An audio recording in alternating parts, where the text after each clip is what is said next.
Confident గా అడుగుతున్నాను. నన్ను ఎదవం చెయ్యాలని మీరు సంధ్య ఫిక్స్ అయ్యారు కాబట్టే ఇంత నాటకం ఆడారు, నన్ను నమ్మించి మోసం చేశారు.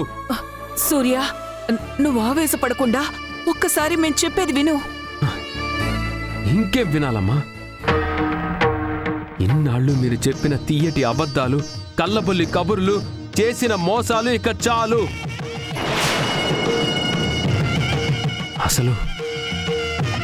అసలు కన్న కొడుకుని మోసం చేయడానికి మీకు మనసెలా ఒప్పిందమ్మా?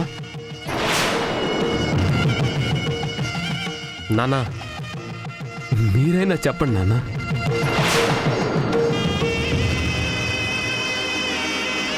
నాకు మాత్రమే సొంతం అనుకున్న సంధ్య దూరమై చాలా కాలమైందని మీకు ముందే తెలుసు కదా. అందుకే ఆ మహా తల్లి ఎప్పుడు ఏ తప్పు చేసినా నా మనసులో ఏ చిన్న అనుమానం వచ్చినా మీరిద్దరూ గుడ్డిగా దానికి సపోర్ట్ చేస్తూ నన్ను కన్విన్స్ చేయాలని చూశారు. అంతే కదా? అయినా నన్ను కనిపెంచింది మీరు. కానీ సంధ్య చేస్తున్న తప్పులు కనిపించకుండా చాలా బాగా మేనేజ్ చేశారు. మీ మాయలు చూసి అసలు నేను మీ కన్న కొడుకునేనా అనే అనుమానం నాకు కలిగింది. సూర్య, ఇక చాలు. నోటికి ఎంత వస్తే అంత మాట్లాడకు. ఇంకా చాలా వస్తున్నాయమ్మా. కానీ మీకు లేని గౌరవం, ప్రేమ, అభిమానం అన్నీ అడ్డొచ్చే మాటల్ని అదుపులో పెడుతున్నాయి. చూడు సూర్య, తల్లిదండ్రులుగా మేం మాత్రం ఎప్పుడూ నీ బాగే కోరుకున్నాం. నీ మంచి కోసమే నిజం చెప్పకుండా దాచాం. మంచా? ఏది మంచి? యుద్ధ ఖైదీగా విడుదలై రాగానే సంధ్య గురించి నేను అడిగితే మలేషియాలో ఉద్యోగం చేస్తుందని చెప్పడం మంచా?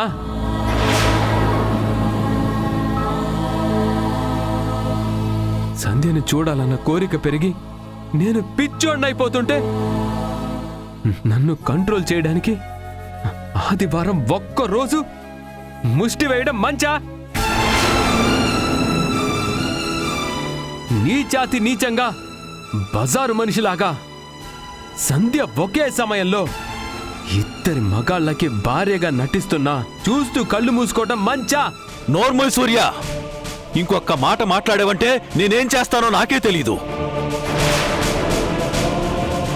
నువ్వు తిరిగి వస్తావని మేం కలలో కూడా ఎలా ఊహించలేదో, సంధ్య దూరం చేసుకున్న పసుపు కుంకాలు కూడా తిరిగి తన జీవితంలోకి వస్తాయని అలానే అనుకోలేదురా.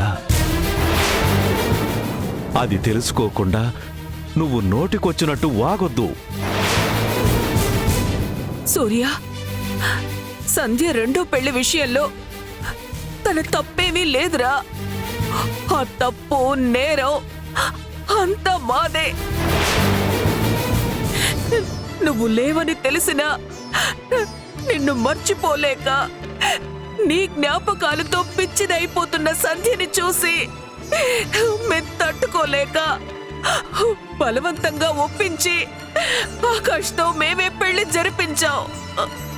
ఆ తర్వాతేరా నువ్వు తిరిగి వచ్చావు. నీ రాకతో ప్రశాంతంగా ఉన్న సంధ్య జీవితంలో తుఫాను చెలరేగిందిరా. నిన్ను చెక్ చేసిన డాక్టర్ గారు నీ మానసిక ఆరోగ్యం బాగోలేదు అని చెప్పారు. షాకు కలిగించేవి, ఆవేశం పెంచే ఎలాంటి విషయాలు కూడా నీకు చెప్పొద్దు అని చెప్పారు.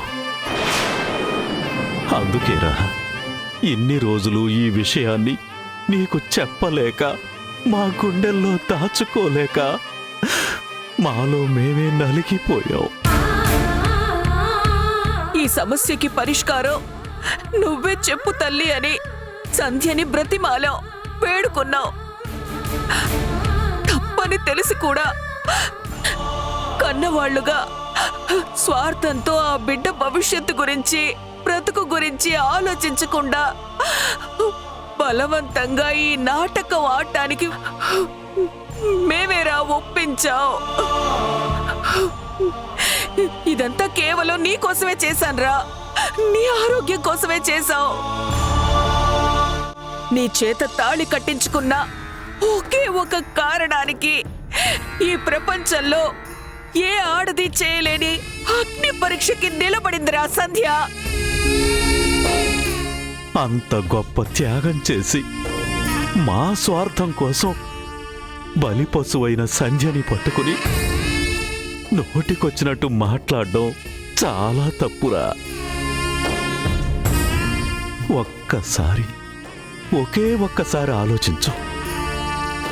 నేను ఆకాష్ని పెళ్లి చేసుకున్నాను కాబట్టి నా దారి నేను చూసుకుంటాను అని ఆ దేవత ఒక్క మాట అంటే కథ ఇంతవరకు వచ్చేది కాదురా. జరిగింది మొత్తం నీకు అప్పుడే చెప్పుంటే నువ్వు ఆనాడే గుండె పగిలి చచ్చిపోయేవాణ్ణి, అంతే కదా?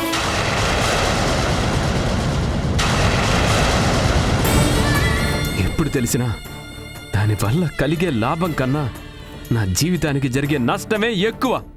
మీరంతా కలిసి నన్ను కళ్ళున్న అంధుణ్ణి చేశారు. నా స్నేహితుడి ముందు నేను తల దించుకునేలా చేశారు. నా పెళ్ళానికి మళ్ళీ పెళ్లి జరిపించి ఆ రహస్యాన్ని నా దగ్గరే దాచిపెట్టి దాని మొగుడు దగ్గర నేను చేతులు కట్టుకొని ఉద్యోగం చేస్తున్నానని తెలిసి కూడా మీరు నోరు మెదపకుండా మౌనంగా ఉన్నారంటే మీవి రాతి గుండెలనే కదా అర్థం. నిజం దాచి మీరు నా మానసిక ఆరోగ్యాన్ని కాపాడలేదు. కావాలని నా గుండెల్ని మీ పిడికిలతో పిండేశారు. ఇష్టం వచ్చినట్టు తొక్కి నా మనసుని మొక్కలు చేశారు. ప్రాణంతో తిరిగొచ్చినందుకు నన్ను ఒక జీవశవంగా మార్చారు. మీరు తల్లిదండ్రులు కాదు, చీటర్స్, బ్రోకర్స్.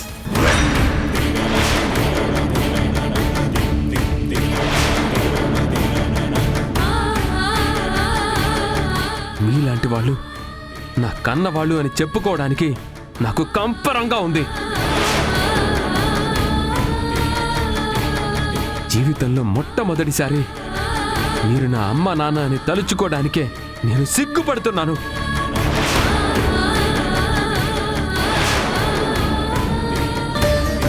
ఇంత జరిగిన తర్వాత ఇంకా నేను ఇంట్లో ఉండటం అనవసరం. ఈ క్షణంతో మీకు నాకు ఉన్న బంధం తెగిపోయింది. Good bye. సూర్య, నాన్న సూర్య, సూర్య వద్దురా, ఒరే ఆగరా. నువ్వు ఎక్కడికి వెళ్ళొద్దురా. వద్దురా, వెళ్ళొద్దురా, నా మాట వినరా నాన్న. సూర్య, సూర్య, సూర్య.